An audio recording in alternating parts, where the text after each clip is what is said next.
Hello everybody and welcome to another Rise of Kingdoms video. This is Dragothian and today I've got a treat for you guys.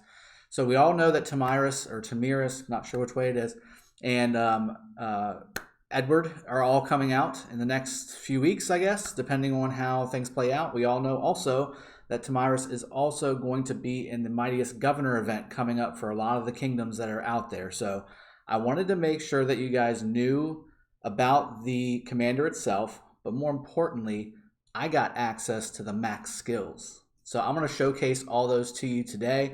I'm going to put them up there. They are in Chinese, and I had to get some translating help to actually get these lined up correctly. But I've got all the max levels of all of these skills that you guys have already seen showcased on the Facebook page for Rise of Kingdoms. The last skill, obviously, being the expertise, there's no level, so that one is the same. That's exactly the way it reads.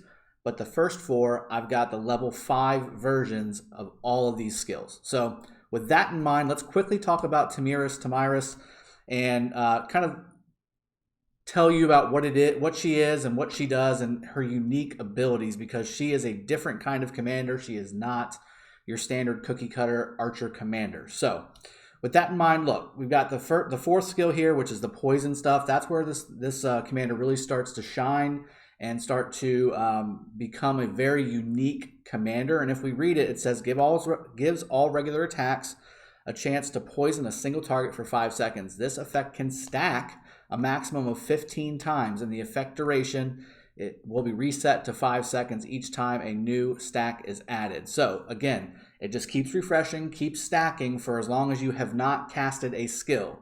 Once a skill is casted, you go back up to the first skill. This is where your active skill comes into play. So you have a direct damage factor of 700. And again, I'm going to go over the expanded version. And then you start adding in the stacks by a damage factor multiplier. So for instance, let's just say you have 10 stacks, which I think to me is going to be pretty good for this commander. You would be in the first tier of stacks. There's 2 tiers. The first tier multiplies that stack starting at 20, and again, we'll go over the extensions of those. Then the second tier, the description is incorrect. The poison factor multiplier starts at 40. So if you've got more than 10 stacks, the damage factor multiplies starting at 40 and goes up to a number that I'm about to show you. So let's take a look at the first skill. First skill. This is all 5 tiers of the first active skill for Tomyris. So it goes from 700 and maxes out at 1,000. The first tier of stackable damage factor goes from 20 to 40. So again, if you've got 10 stacks or less, and let's just say 10 for the sake of being easy math. So you've got 10 stacks on an opponent, and you set off your active skill for Tomyris. You have $1,000 direct damage, or $1,000 damage, direct damage. On top of that, you've got a stackable 40 if you're maxed out times 10, which is the amount of stacks. So that's 400. That brings it in line to 1,400 damage factor for a legendary commander, which is about on par for the most part. I think that there's some other value in the other skills that are going to show you why it doesn't necessarily need to be a 1,700 like Saladin whenever he's expertise, or Double C, or a couple of other different commanders, or Genghis.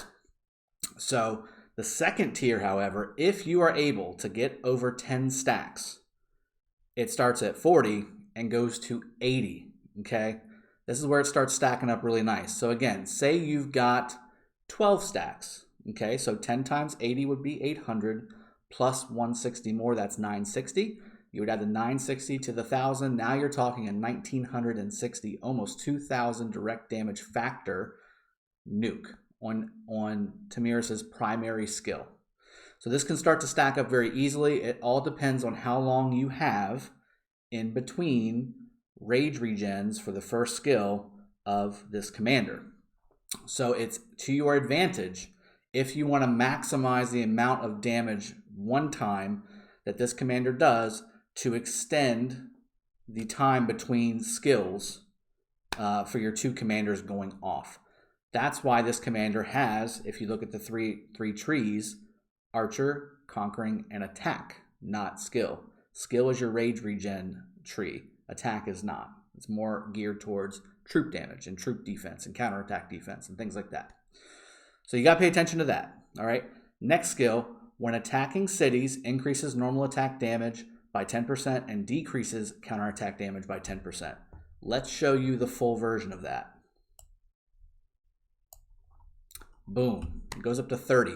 Now the 30 applies to the normal attack damage, not the decreasing counterattack damage. So when attacking cities, when this skill is maxed, increases normal attack damage by 30% and decreases counterattack damage by 10%. So again, that's your, I believe, your counterattack damage. I haven't gotten full clarification on that just yet, but the way it reads, you're going to increase your normal attack by 30, but decrease it by 10%. Your counterattack damage by 10%. So keep that in mind. At the end of the day, this ends up being about a 20% buff, if you think about it that way. Now for the third skill. And again, the second skill is only applicable when you're attacking cities, guys. So just kind of keep that in mind. Third skill, for the Sun.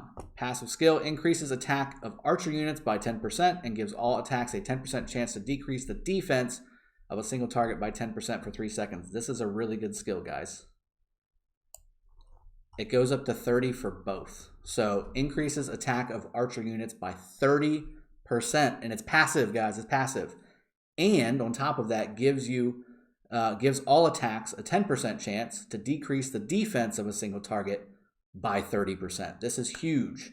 This is huge. This is especially good for rallying. This is especially good for when you're talking about having a massive nuke group, which is why the fourth skill is going to be really good too, which I'll go over. This is kind of like the Saladin ability, where I think this is that hidden skill inside of this whole tree, because there's so much going on that is going to make this commander a real gem to have in your repertoire whenever you're bringing out all 5 of your armies on the battlefield. You want this skill maxed. This is the best skill on this whole thing besides the fourth skill, okay? Let's talk about the fourth skill. Massagete's counterattack, passive skill again. Let me just bring up the actual image so that we can start right off at the top level on the numbers. It goes up to 100%. You can't complain. Gives all regular attacks a 100% chance to poison a single target for 5 seconds. That's what helps you build up your stacks for your primary nuke, which we already went over at the very top. This effect can stack, and again, we went all over that. The second part of this skill is what really makes this end game material. Poison targets will take an additional 3% damage from skill. That means if you've got 5 nuking armies out on the battlefield, all 5 of those nuking armies just got a 3% damage boost. That's awesome. That stacks up very nicely. That adds up very nicely. That gives you a raw 3% damage. And if you're talking about 3% of a 40,000 nuke from YSG or Genghis, and what happens when Genghis double procs his nuke, you can start to kind of see how this all really starts to stack up. And then on top of that, with the poison damage stacking effects that happen for the primary skill for Tomyris, this is a quality commander that you definitely want to look at investing in, because honestly, she's now, if you look at her from what's available right now, El Cid and now Tomyris, you've got YSG obviously being the cream of the crop. That's the one that you want to max out 100%. This ends up really getting into the conversation to be the second nice legendary commander for archer units, especially considering how much utility she has. She's got debuffs, she's got attack damage, she's got skill damage increases, she's got attack damage increases, she's got nukes, she's got all this stuff going on. Finally, let's talk about the expertise. Increasing normal attack and counterattack damage by 10%. When attacked, reduces attack of the attacker's cavalry units by 10%. So again, the counter to an archer group is obviously going to be a cavalry group. This makes it a little more tanky if you see a Genghis coming to your side trying to flank you. Minna, Pelagius, Babers, all those will do 10% less damage. And that's troop damage from what it looks like to Tomyris' army. Okay, so a little bit of everything, not a specialist by any means, but she has a very special ability with the poison system and the way this works. This really makes archers kind of a unique niche way of doing things. You could start to really, and especially with Edward, which I also have Edward's stuff too, and I'll be putting that out soon today too. With this commander here, YSG, El Cid, Edward coming out, you can really start to customize and craft an archer group and be effective with it. There's a lot of skill damage with the archer groups. There's a lot of attack damage with the archer groups. If you partner up with a Joan with that massive, massive attack buff that all of your archer groups would get, wow, we're talking some serious damage. I hope you enjoyed. I hope you liked the sneak peek. This is what's coming out live once you get Mightiest Governor done, and you can get Tomyris in your list of commanders on the left side. This is what you will see. You'll be able to take a piece of this and start using it on the battlefield. I hope you enjoyed. Again, stay tuned for Edward's skill reveal, full skill reveal. I've got that coming next.